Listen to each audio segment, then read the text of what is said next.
आमीन आमीन।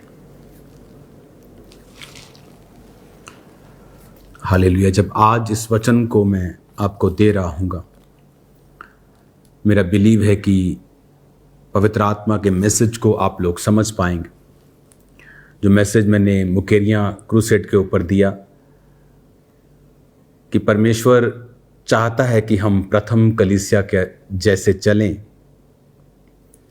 उनकी ज़िंदगी में प्रार्थनाओं का महत्व था, प्रार्थना का एक स्पेशल समय था, प्रार्थना का एक स्पेशल स्थान उनकी ज़िंदगियों में था। तो हमने देखा किस तरह से हीलिंग, साल्वेशंस उनकी ज़िंदगियों में काम करती थी। एक दिन में 3000 बैप्टिज्म होते थे, 5000 बैप्टिज्म होते थे। क्या आज आप जानते हैं ऐसी कलीसिया जहां पर एक हफ्ते में या एक महीने में 4000 5000 बैप्टिज्म हो जाएं? हर चीज जीवित थी, हीलिंग जीवित थी, उन्हें संघर्ष नहीं करना पड़ता था। आज पास्टर्स को कितना संघर्ष है हीलिंग करने के लिए ही, लोगों को तौबा कराने के लिए उन्हें कितना समझाना पड़ता है। एक बार एक पास्टर बहुत दुखी था अपने लोगों से, क्योंकि वो प्रीच कर ही जा रहा था और उसके लोग बदल नहीं रहे थे। तो उसने फैसला किया कि वो प्रभु की हुजूरी में जाकर पूछेगा प्रभु से, और प्रार्थना करने लगा। और बहुत दिन वो प्रार्थना करता रहा। और जब वो वापस आया उस कलीसिया में, उसे मालूम नहीं था अभी कि प्रभु उत्तर देगा नहीं आया या क्या है, क्या हो रहा है। जैसे ही उसने अपने हाथों को उठाया, कहा प्रभु की स्तुति हो, लोग रोने लग गए। पवित्र आत्मा उन पे उतर आया।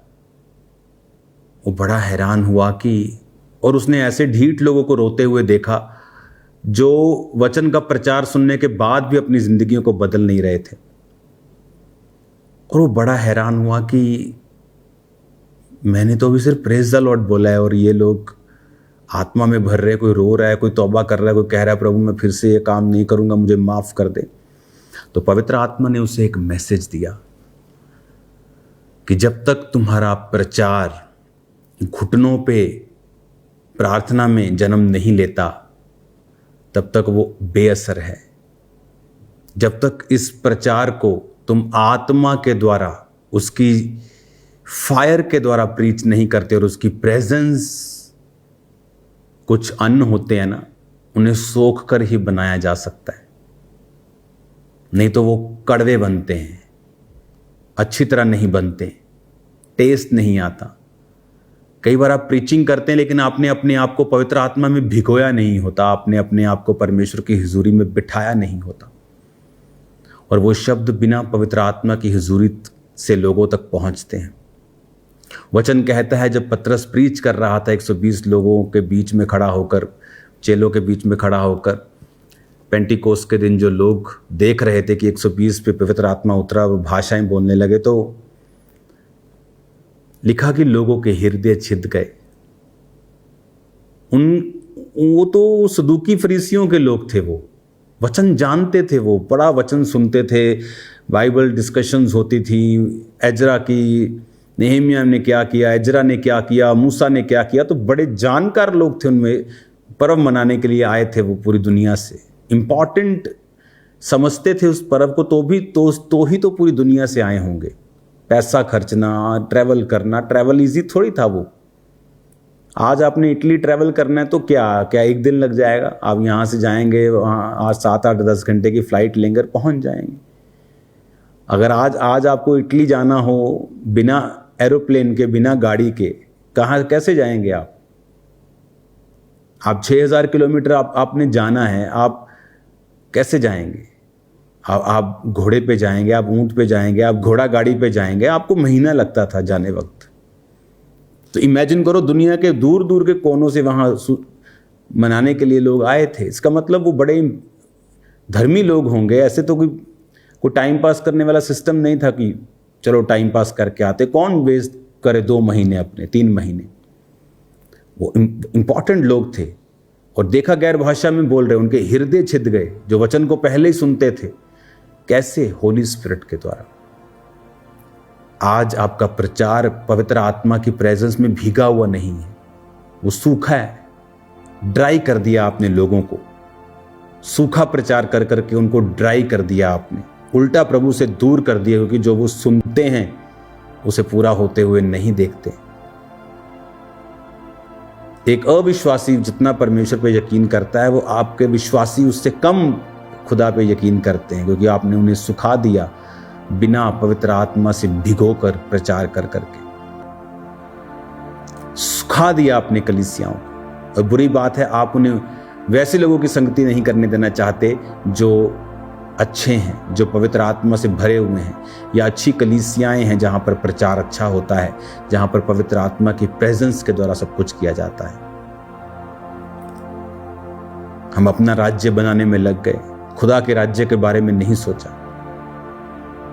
बाइबल कहती है जब यीशु मसीह जा रहे थे और यूहन्ना ने अपने 2 चेलों को कहा, वो देखो परमेश्वर जगत का, वो देखो पाप उठा के लेके जाता है, परमेश्वर का मेमना है ये, लिखा वो उसके पीछे हो लिए। यूहन्ना ने नहीं कहा ठीक है वो भी, मैं भी हूं, मैं भी चुना हुआ हूं, वो भी चुना हुआ है, वो परमेश्वर है, लेकिन मैं भी चुना हूं, मैं भी, कहीं मेरे लोग उधर ना चले जाएं, यहां आओगे तो बेटा होगा।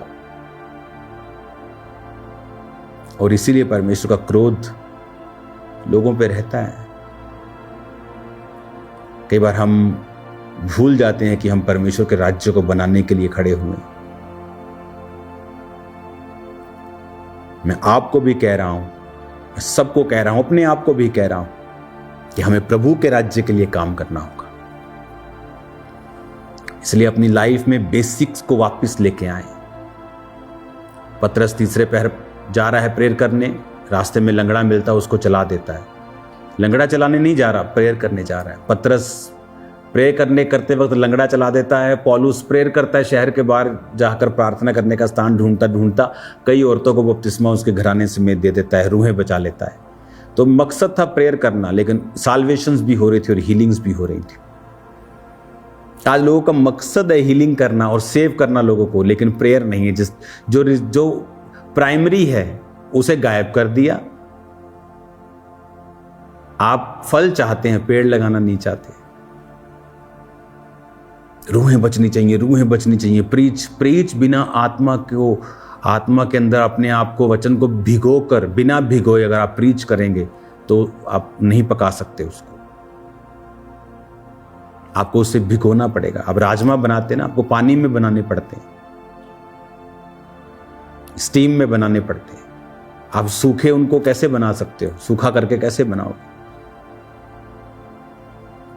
आपको पवित्र आत्मा में भीगना होगा। अपने वचन को भी साथ में जो आपने बोलना है उसे भी प्रभु की प्रेजेंस में लेना होगा। और जब आप बोलेंगे लोगों के हृदय छिदेंगे।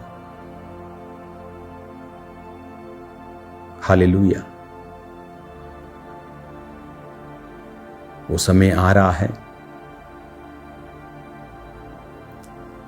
खुदा ने उससे कहा है कि एक एक दिन में 10-10 हजार लोग बैप्टिज्म लेंगे। वो समय आ रहा है चर्च, खुदा का काम होगा और बेदारी होगी, और पूरी दुनिया में ये बेदारी देखी जाएगी।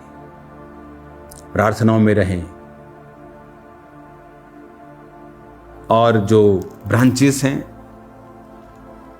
ऑनलाइन व्यूवर्स हैं, अपने बीजों को बोना मत भूलें।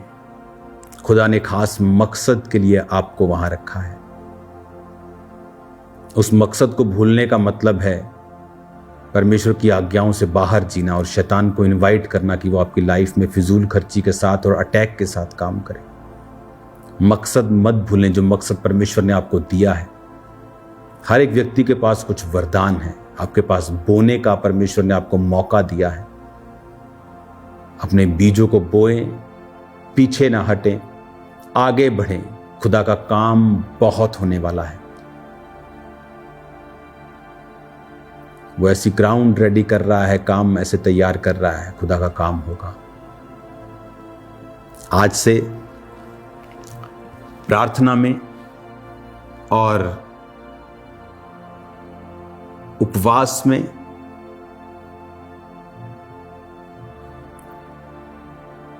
इस वचन को पढ़ते हुए जो आपकी स्क्रीन के ऊपर आएगा, मत्ती 12 उसकी 18, देखो ये मेरा सेवक है जिसे मैंने चुना है, मेरा प्रिय जिससे मेरा मन प्रसन्न है, मैं अपना आत्मा उस पर डालूंगा, वो अन्य जातियों को न्याय का समाचार देगा। अगर वो मेरा सेवक है जिसे मैंने चुना है, मेरा प्रिय जिससे मेरा मन प्रसन्न है, मैं अपना आत्मा उस पर डालूंगा, वो अन्य जातियों को न्याय का समाचार देगा।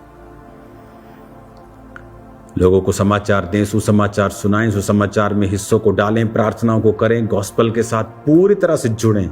आपकी लाइफ सेम नहीं होगी। जो संघर्ष आज कलीसिया कर रही है, पहली कलीसिया नहीं करती थी। वो हीलिंग के लिए कभी संघर्ष नहीं करते थे, डिलीवरेंस कभी संघर्ष नहीं करते थे। Healing, deliverance, it was just like very easy. आज लोगों के लिए ये टॉपिक है। क्यों? क्योंकि बेसिक जब कमजोर होता है, आप वो चीजें जो आराम से मिल सकती हैं, आप उनके लिए संघर्ष करने लगते हैं। प्रभु ने आपको संघर्ष करने के लिए नहीं चुना। फिर से अपने जीवन, अपने को, अपने परिवार को देखें, इकट्ठा करें, योजनाएं बनाएं प्रार्थना की, बैठें, देखें आपकी प्रेयर लाइफ कम क्यों है, उसका कारण ढूंढें और प्रेयर्स करें। आपकी लाइफ सेम नहीं होगी, आपकी लाइफ सेम नहीं होगी। हालेलुया। सुसमाचार का प्रचार करें।